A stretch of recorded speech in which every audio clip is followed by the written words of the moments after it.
want you to think of it more like dominoes and think of if I hit down the first domino, then all the rest of the things are going to kind of fall in place. So did you see the ruckus that I caused on the Facebook page this week? 1, 2, 3, tragic? Yes. Oh my goodness. I was not expecting that to happen. People don't like being called out on traditional discipline methods. Basically, for those of you that didn't see, I posted about my why behind our book because I really want to dismantle one book in particular, because I remember when we were raising our kids and we were getting advice, there was this one book that was just always handed to parents, was all handed to us. And I would say at least 3 to 4 times a week, we have a parent come to us and say, I tried this book and it made things worse. Would you agree? Yeah, 100%. Yeah. So I made this post on Facebook and I was like, I really want our book to, be a catalyst that with other books, there are some amazing experts and people out there doing amazing work out in the world with new research and what we know about children today. And it dismantles traditional discipline methods because they are completely ineffective. And one book in particular has parents count out, like basically you go to your kids ahead of time and you say, so I've been thinking of parenting a different way. And they say, oh, okay, I'm so interested, mom and dad. And then, they say, okay, so basically when I ask you to get off your electronics, you're just going to do it. And if you talk back or if you, argue, I'm just going to count. And I can't even keep a straight face. Yeah. Okay. I actually reread the book this weekend to make sure that I was not like getting it right. That I was getting it right, that I wasn't making. Okay, so at the count of 1, it's a warning. And it reminds everybody to kind of I think it's supposed to be your pause, like I'm being calm, right? So you say 1, and then 2 is like, that's it, mister, basically, but you're kind of going like 2. And then if your kid happens to say something like really smart mouth, you say 3 and 5 more minutes for that smart mouth. So, and then they're supposed to go to their room. Wait, like, does it say smart mouth, like yes. in type? Yes. Yeah, it's like, and, and then add 10 minutes for your smart mouth or something like that. Is this like a farcical book? No. And then you're not supposed to talk to them while they're in their room. You're supposed to let them just stay in there and calm down and think on their own. And then you're supposed to reward the good things that you see from them.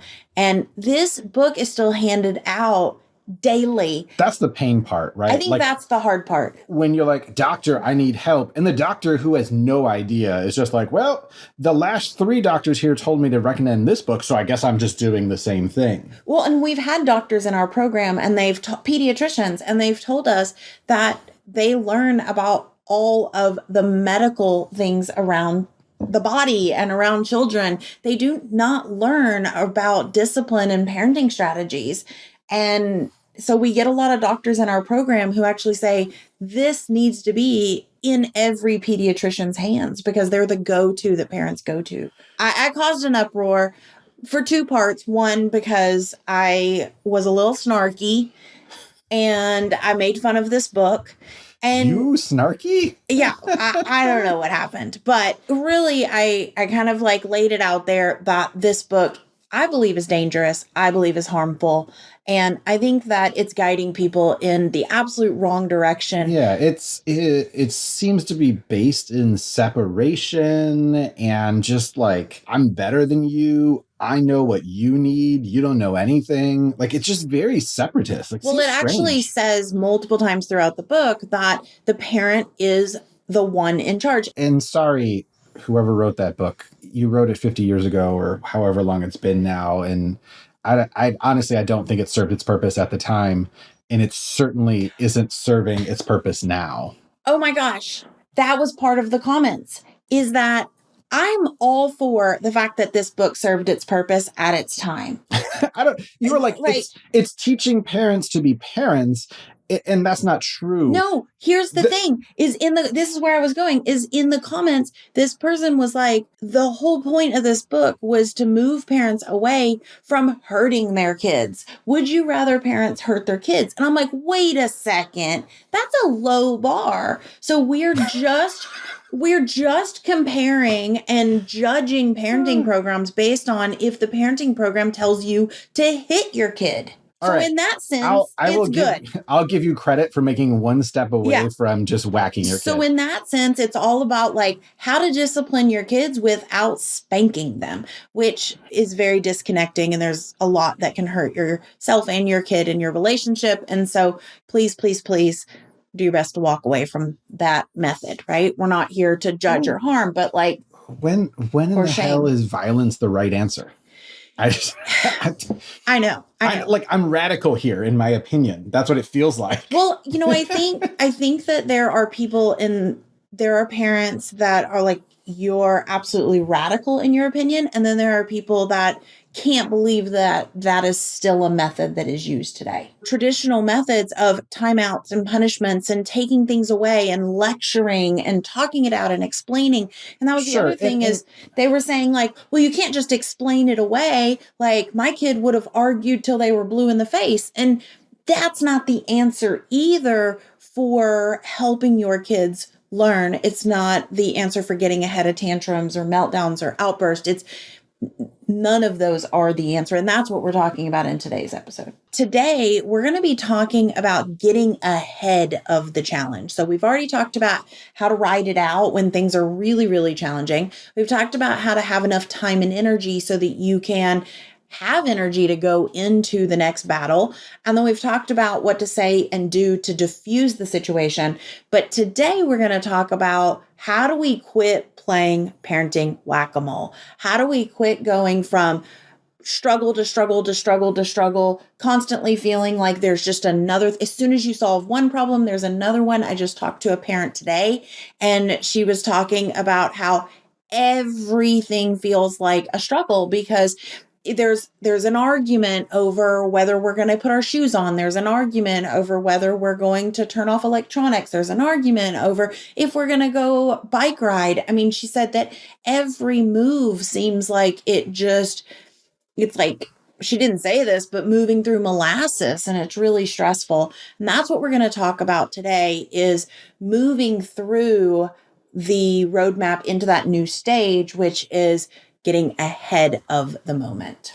Yes. When you have the right lens on, right? When you're getting ahead of the struggles or the problems that you're having, your role is the problem-solving partner. Yeah. At this point, we're really becoming collaborative with our kids. We are becoming more of a team with our kids.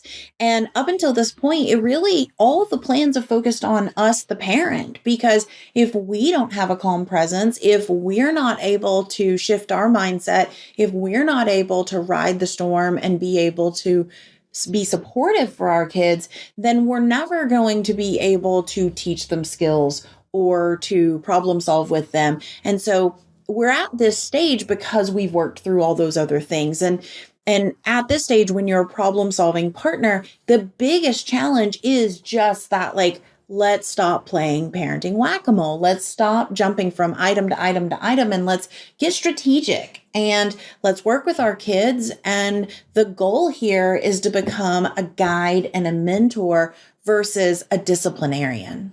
Yeah. And what I love about this, right, and when we come from this problem-solving perspective, what I like to think of it is when you view something as a problem, right? If you're like, oh, I've got a problem kid or I've got a problem situation, you are immediately putting yourself in like juxtaposition to that, right? Like they're now the enemy, right? And I don't know about you guys, but I don't want to be, I don't want my kid to be the enemy. That's not what I'm into, right? So when we come from a problem, like solution, problem solving focus, now we're getting our curious hat on, right? How are we going to approach this solution? How can I best support my kids? How can I best support me in this situation? Yeah. And then we can move forward. Yeah. And this is the stage where we're really starting to empower our kids to really understand themselves and to be able to start advocating for themselves in a way that maybe in the past they haven't had the skills to do it. They haven't had the awareness even to be able to advocate for themselves. And that's what we're really working on in this stage. Now, before we talk about a couple of examples we talked about some with the book that we were talking about at the beginning of the episode, but before we dive into that, I would love to have just a little back and forth conversation about this like big D word. You comfortable with that? Department store? No. Do you know any other D words? Donkey Kong? Please, this is a G-rated podcast. So hopefully, no other words are coming to your mind. No. Discipline. Oh, that D word. That D word. The big D word. What are you talking about?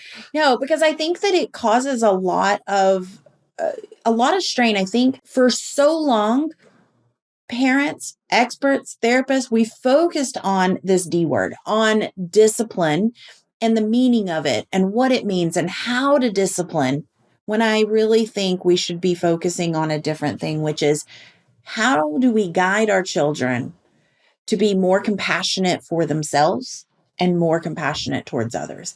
And if we do that, we will do that in a way that is gentle and kind and loving and open and curious, versus there's a lot of gray area when it comes to the word discipline, because I hear all the time, and you'll see memes of it, of like, discipline means to teach. And I was like, yeah, but like way back in Roman times, they used discipline means to teach, and they taught you by like stoning you. Like, I don't want to discipline my child by using those methods to quote unquote teach them. So I think there's just too much gray area when we use that as our backbone or as our framework for how to help our kids, because there's no clear path forward when you use that as the example. If your goal in this stage is to become your child's guide and mentor, right? To me, that means you're coming to the table like in a state of self-leadership, right? You're trying to take a look at it from all angles. You're removing the emotion from the situation, right? You're maybe doing that stop, breathe, anchor. You're showing them how to manage your emotions, right? And the thing I know about kids, right, especially younger kids, is that they're sponges, right? So if they're watching you turn like a bad situation, turn it internally, stop, do a check on yourself, and then say, okay, I'm ready. How are we going to deal this? How are you doing? How are we doing? What are the facts, right? Okay, cool. Let's assemble this. What if we do this? What if we do that, right? Now you're approaching the situation in a leadership, right? Instead of self-protection, right? Where you're just angry and I'll hit you or I'll yell at you until you get my way. You're making me uncomfortable. Now you're like, okay, hey, how can we work together to solve this problem? And if that is what your kid is sponging up, man, like look out, like next generation and then 2 generations and 3 generations, like the ripple effect of teaching your kids how to approach things with self-leadership is going to be wild. Well, and we're teaching our kids how to think instead of what to think. And this is less about what we're doing in the moment. We really are doing this when there isn't stress, when there isn't chaos. Yeah. And if you're listening to this and going, I don't have a moment without chaos, well, guess what? Go back to one of the prior episodes, because you have to really work through those stages first before you can get to these moments of solace and these moments of peace, to be able to work on these pieces that we're going to walk you through today, because they do have to happen in those in between, in those calmer moments. Now, I would still encourage you to listen to this episode if you're still in survival mode, if things are still really rough, because what you do, these teeny tiny things you do in this stage, in these steps, will help you with that survival mode. Okay. Now we've been talking, about kind of like what we don't want, what we do want. We're at a pretty high level here. Like, why don't we bring it down a little bit and talk about some examples? Electronics is a big one, like making a plan to get off of electronics. A lot of times parents will come and they'll say, all right, after this episode, all right, in 5 minutes, we're going to turn off. In 2 minutes, we're going to turn off. And then they come and they said, we said it was the last time to get off. All right, get off, and then now you're in this power struggle to get off because you're in a transition. So that might be one example of when you would use an ahead of the moment plan. You're not making the plan ahead of when you need them to do the thing. You're actually making the plan like way ahead. And then you're reminding them before they start their electronics. Hey, remember the other day we were doing a huddle, we were talking things out, and we made a plan for the next time we did electronics. And what was it that you said you were going to do? Oh yeah. Okay. But what if you struggle to get off? Okay. All right. And how do you need me to help you? Okay. All right. So we have a plan. We remember it. All right. Let's go do electronics. So this plan isn't happening just 5 minutes before. That's not an ahead of the moment plan. It's happening way before. So that's one example. Well, Did sure. you think of one? Yeah, absolutely. Okay. You bought me some time, but and this plan, it's not one and done, right? Mm-mm. There is an evolution. There are things that work, right? It's you got the result from the plan, or you got the lesson you needed to make a better plan, right? And you keep going, and it's an evolution, and your kids going to evolve and grow in their own, just regular development, and what works today may not work 3 months from now, right? There's just always change and shift, and when you're flexible, you can stick with that.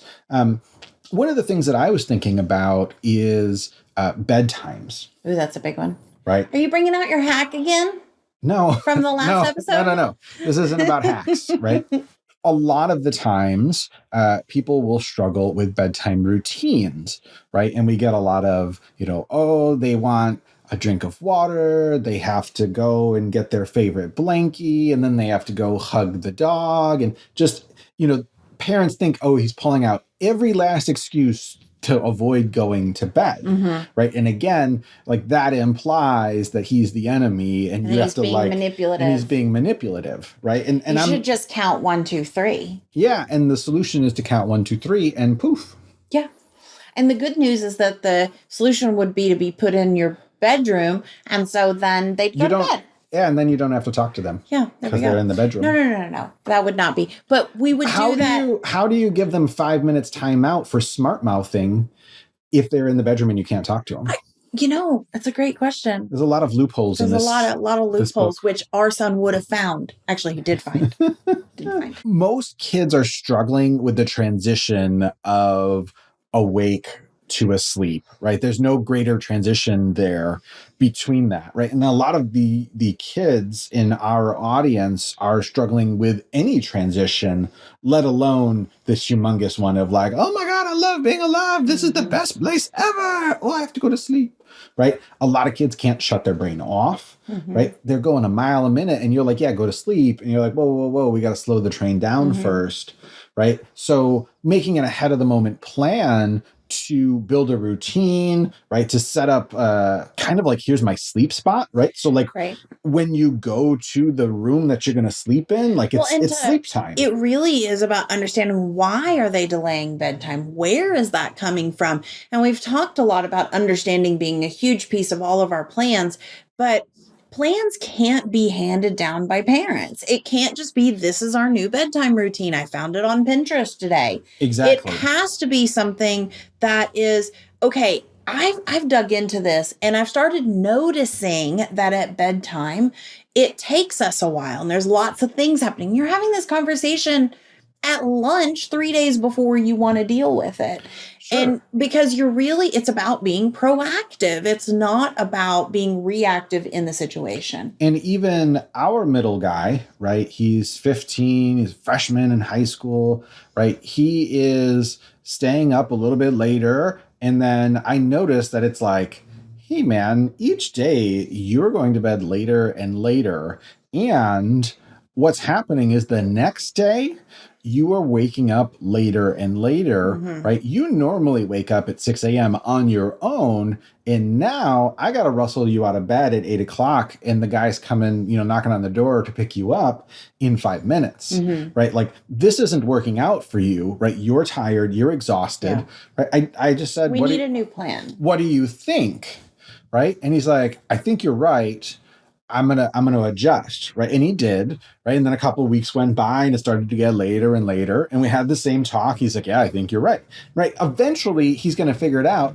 At the same time, he's also a teenager. Yeah. And he's going to kind of, adjust his bedtime at how he sees fit, right? Mm-hmm. And as far as, I'm concerned, he's still getting pretty good grades. He's still taking care of himself. He's still a good, active member of our family, right? He helps take care of the house and everything. So I'm not really going to give him 5 minutes of time out for smart mouthing. Right. I mean, not that he's smart mouthed, but I don't think he's smart mouthed. Maybe he was like, yeah, I think you're right, Dad. And I'm like, 5 minutes for you.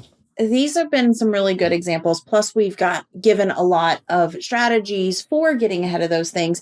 But let's talk about the actual plan, because all of our plans that we build are built with the Calm the Chaos framework, which, just as a reminder, that is you connect, understand, empower. So it's 4 steps, and they get a little bit more, I don't know if advanced is the right word, but the plans get a little bit advanced is probably the right word. You're stacking skills on top of each other. And the plan in Ride the Storm was really simple. You could remember it even in your worst moments. This one's a little more elaborate. And I do think, if for nothing else, getting the book for this plan is really, really helpful because it's really meaty and there's a lot that you can do here. So we're going to talk really high level on this plan and kind of talk about the steps you go through. And then we can always do some episodes in the future for questions people have. We could do a whole episode on just a couple of these steps. So the 4 steps are, like I said, you connect, understand, empower. And when you're getting ahead of the moment, that means that for you, you're honing in and focusing on one primary chaos causer that is wreaking havoc on your family. So this is something like, instead of trying to solve everything, sibling fighting and going to bed and getting out the door in the morning and getting off electronics and eating snacks in the middle of the night and leaving shoes on the floor. I mean, you've got a list a mile long of things that you're trying to solve, and you're going to feel like parenting whack-a-mole. Like you're just trying to hit every single little thing that's going on. But instead, I want you to think of it more like dominoes and think of, if I hit down the first domino, then all the rest of the things are going to kind of fall in place, or they're going to fall down. And so that's what I think of when I think of chaos causer, is what's the one thing that if I really focused on this one thing, it would have a ripple effect through the whole family.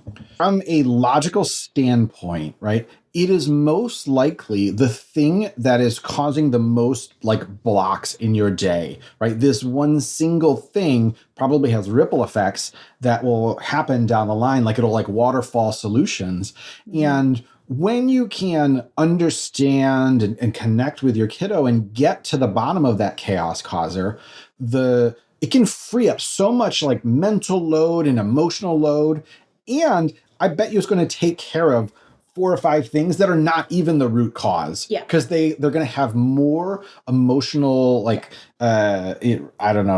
reservoir in their tank or whatever, space in their tank to be able to handle those situations that are not ideal for them. And it doesn't mean that you're not addressing any of the other things going on in your family when you focus on one struggle. But what it means is you're putting the majority of your emphasis, the majority of your work, your problem solving, your collaboration towards just this one idea, this one topic, we do this even in our business. One team, one focus. We'll say that all the time.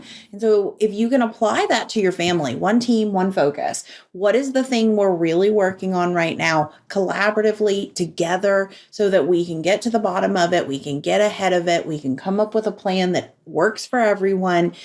I guarantee you're going to see a ripple effect in so many other areas that the next time you want to focus on something, it's going to be that much easier. So the connection piece.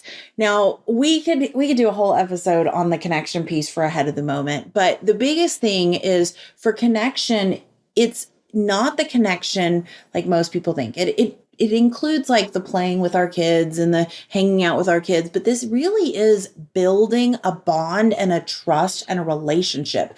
This is the stage where you are building a really good relationship through two different types of connection.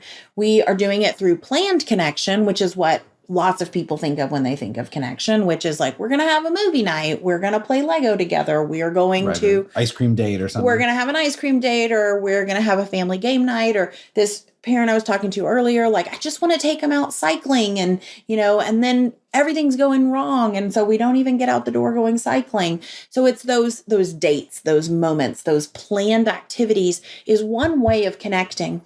But if you only focus on those, you're going to run out of time and opportunities to build connection. And so the other way that you build connection is through teeny tiny, just what I call in-between moments. This is something that you and Elijah did. It was one of the first things that I kind of had you guys do on a whim when I learned about John Gottman's work and his magic 5-to-1 ratio, that you need 5 positives for every 1 negative. And, we were homeschooling, and I was like, hey, Elijah, I've got an activity for you to do. And it really was just pinpointing one teeny tiny moment of connection in your day. Okay, so once upon a time, our oldest and I were pretty disconnected, right? Like, if I put my mindset back to where we were, like in our worst times, right? Like, this dude was the worst. He was the problem, right? If we just like didn't have him, we'd have this perfect family, and, just all of it, right? You started doing this thing, it was like psychological hack 101 or whatever you were thinking. You started to Frankenstein this idea of, how can I bring, Jason and Eli together? And you started doing a wins book, right? Where every day, my kid would come to me and say, hey, what's one thing that we can celebrate together? Or what's one thing you noticed that I did cool today, or fun, or well, or whatever? And I mean, there was days where I was like, you opened the peanut butter jar for your sister, because that's all I had, right? Because the other 8 hours was him melting down over, in my head, nothing at the time. And slowly over time, you start to recognize the moments that, like, you really see the core of your kid. You see the sweet kid who's loving and wants to, be there for his family and take care of them and be taken care of and be loved, right? And as we focused more and more on that, we started to build an actual relationship out of it. Yeah. And you guys actually, I think you have a beautiful relationship now. You're the one that gets him up in the morning. He responds to you way better than he does to me. And he really trusts you. If I go out of town, there's no problems with you being the one that's here for him. I mean, with like the end of school and graduation, like, he's definitely been super stressed. It's harder for me to deal with him because he's like, his logical circuits have gone offline. I think you have more patience in that department. But other than that, I mean, I can't even think of the last time that we had like an altercation, an argument, or whatever. Little one-offs here and there, but like no different than like you and I like being like, and then like walking away. So like anybody that you live with, like, you have these moments where you kind of butt heads for a second, but there's nothing. Like, literally can't remember. Building this bond is such an important piece. And this is just a small tip. If you're struggling with siblings fighting all the time, this is the number one piece of advice that we give parents, is to work on these positive interactions between the two kids. And sometimes you are manufacturing those events where you're saying, oh, look, your sister got you your toy, or, oh, I noticed that, your brother helped you with the Lego, and you're just helping notice the things that are happening, just like I did with our son and with Jason when they were in such a bad situation. And I did it out of desperation because I couldn't go to the grocery grocery store. I couldn't leave to the front door. I could not leave the house without them exploding together. But we were in a place where his explosions on just a regular basis were much lighter. But when you added the two of them, they were oil and water. It was a bad situation. So that's why we started with this. Let's take it back to the UQ framework, right? Yep. We talked about you a little bit. We talked about connection a little bit. So let's talk about the understanding piece, right? Yeah. In the ahead of the moment stage, talk to us about like the key to understanding. Yeah. So the understanding piece ahead of the moment is that is where you have the time to really pay attention to what's happening and to really think analytically and to think like a scientist and start kind of unraveling all the things that are happening. And there's a lot of common advice out there, and even educators. I was in the classroom for over 12 years. And the common advice is to look at what happens right before and what happens right after a behavior. And then you can start to notice patterns between the behavior.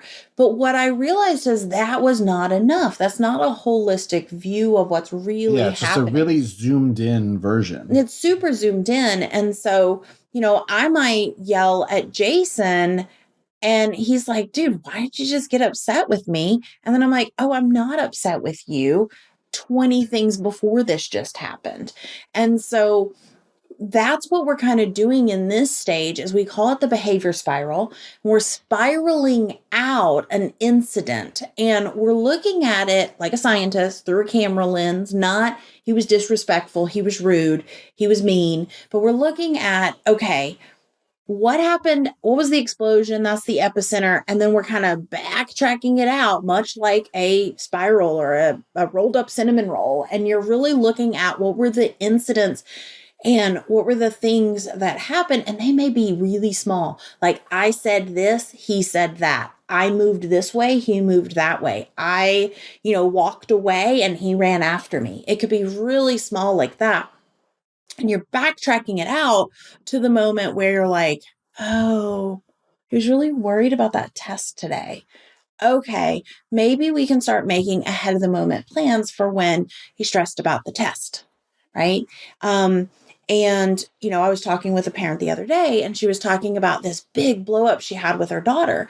And she said that they were doing something and she was being mean, quote unquote, being mean to her sister. And the mom said, quit being so mean to your sister. And the daughter just blew up at her. 0 to 100 came out of nowhere. But it didn't, because she said later they had this conversation. They were able to find out what happened. And earlier in the day, this little girl had gone to the therapist and was playing a game with a therapist, a brand new therapist. And the therapist said, didn't like the way the girl was talking to her and said, do you notice how you're talking to me? It's not very nice. It hurts my feelings. I'd like for us to work on this.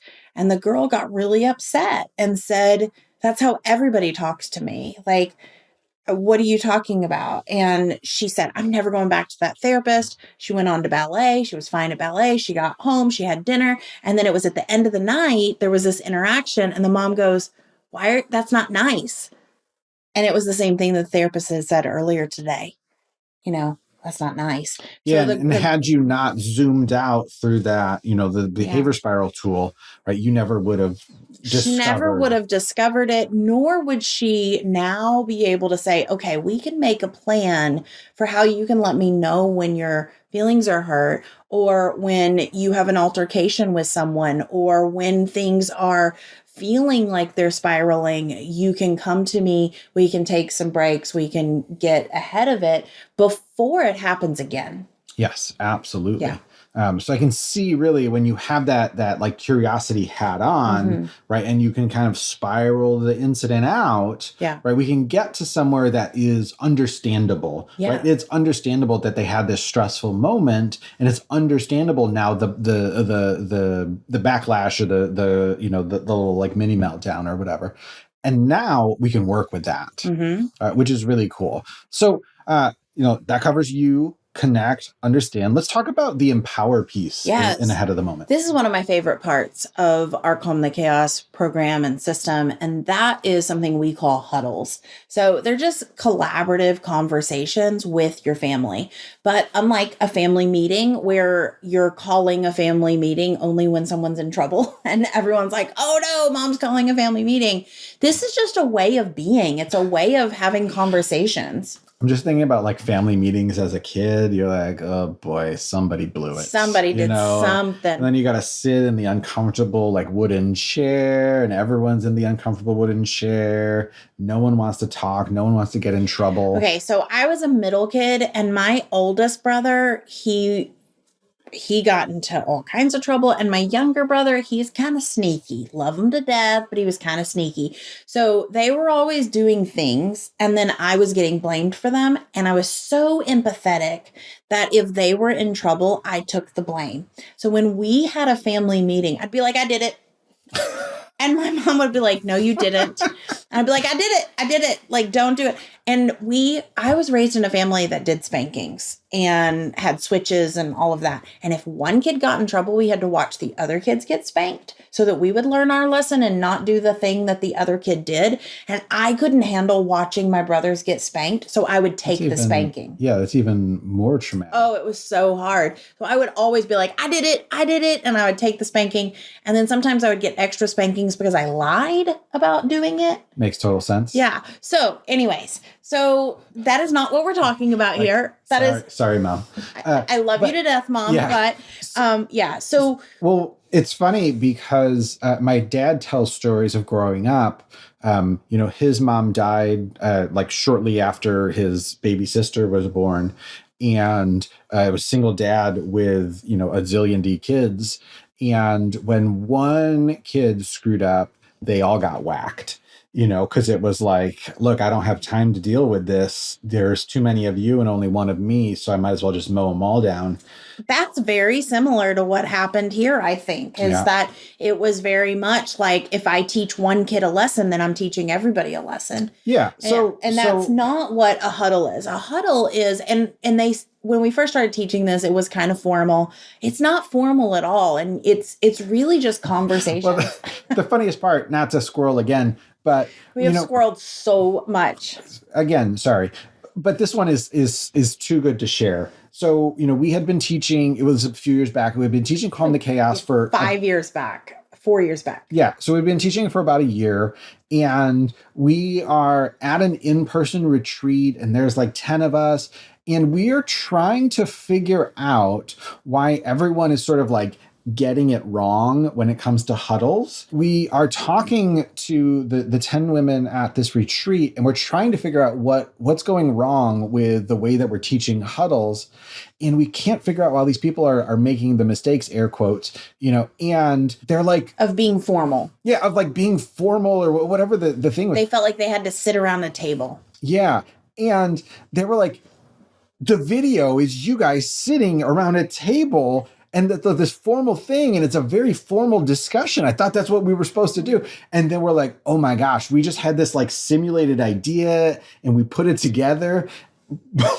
We just totally failed at it. Yeah. So it's really funny. So the idea of huddles have come a long way, even in our own evolution of Calm the Chaos. Yeah, because huddles, to give credit where credit's due, it came from a positive parenting kind of idea of having these family conversations and being able to problem solve and collaborate with your kids. And that was kind of formal. You'd sit around the table, and I have a picture of Jason at our first family huddle, and he has his hoodie zipped up over his head, and he's refusing to participate. If you're hearing this and you're like, there's no way I'm getting my family around a table to discuss, again, that's why I said in the book, this chapter really is like, it's really meaty. It is worth its weight in gold for just this chapter alone.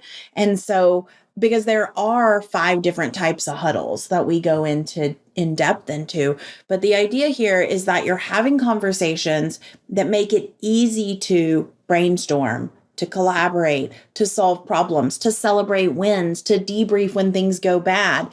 And you're working together to really create new plans for when these things go awry, these ahead of the moment plans. What do I do when my brother takes my toys? What do we do when mom is on a phone call? What do we do when mom is sick? What do we do when mom is cooking and can't help us? Right? They can be for small things, they can be for big things. What do we do when it's time to get off electronics? And so these ahead of the moment plans become like your blueprints for your kids and for you on how to navigate challenging situations, and you practice them out of the moment, and you build skills. And this is where the magic starts happening, is because you're doing this and because this becomes a way of being and a way of life, your kids start talking this way. And you'll end up having these stories where people in our program will say, "Oh my gosh, this happened at school today. The teacher called for a good reason to tell me that there was an argument on the playground, and my daughter went in the middle of the argument and said, 'Hey guys, hold on. I noticed that there's a problem. I wonder if we can come to a solution together. I'm curious what your concerns are. Oh, who has an idea?'" And then we went around, everybody had ideas. "Okay, what are your concerns?" And all the concerns. And it's like, "Okay, well, I think maybe moving forward, we could do this. Is everybody okay with that?" "No, I'm not okay with that." "Okay, what would you like?" And they navigated the whole situation, diffused the situation, and created a plan for how they were going to navigate when everyone wanted the play structure at the same time. And this teacher was in awe, right? Because you're teaching kids not just how to behave, you're teaching kids how to navigate life, how to communicate, how to advocate, how to problem solve, how to be compassionate towards others and listen to others. It's just, this is where the beauty of the framework really starts to come to life, I think. So just to recap, the purpose of the ahead of the moment plan is to be a guide and a mentor for your child and help them navigate challenging situations before they occur. Because if they've already occurred once, twice, multiple times, likelihood is it's going to occur again, right? And so having a plan for the next time it occurs is really powerful. And you do that by choosing one thing to focus on for a good substantial amount of time, and then building that connection, that bond, that trust out of the moment through planned connection and in between connection. And then you spiral out the behavior with the behavior spiral. You start unraveling the behavior and the challenge, and you start looking for what were the triggers, what was the tipping point, where could you place a plan that would diffuse things sooner, or actually almost like put a dam in the waterfall or the spiral of things happening. At the end of the day, like, we've been talking about this for a while and going through this, I think my favorite part about this is that when you have this approach, right, when you are no longer like, my kid's the problem, et cetera, you have a relationship with your child where your child understands that you are on their side, right? When you are not looking for problems, but you're looking for solutions, when you're not looking for who did what wrong, you're trying to look for what went wrong, right?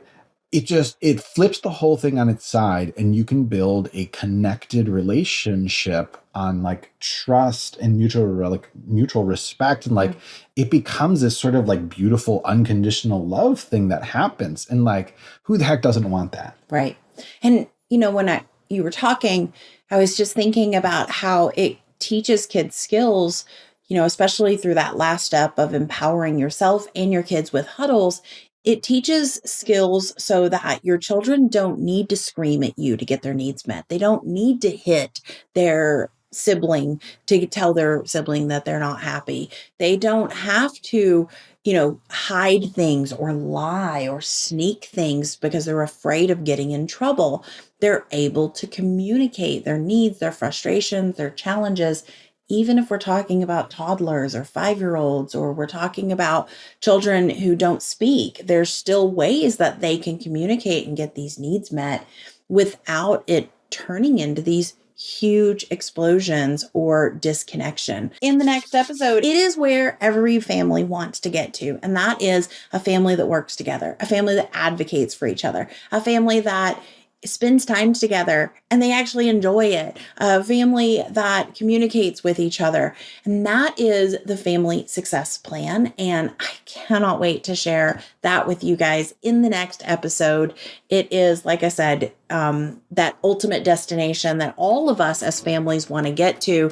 And so many of us feel like it's just not possible, but I guarantee you it is possible. We've seen hundreds of thousands of families follow this exact same roadmap and go from surviving to thriving as a family, and you can too. So I want you to remember, you have got this.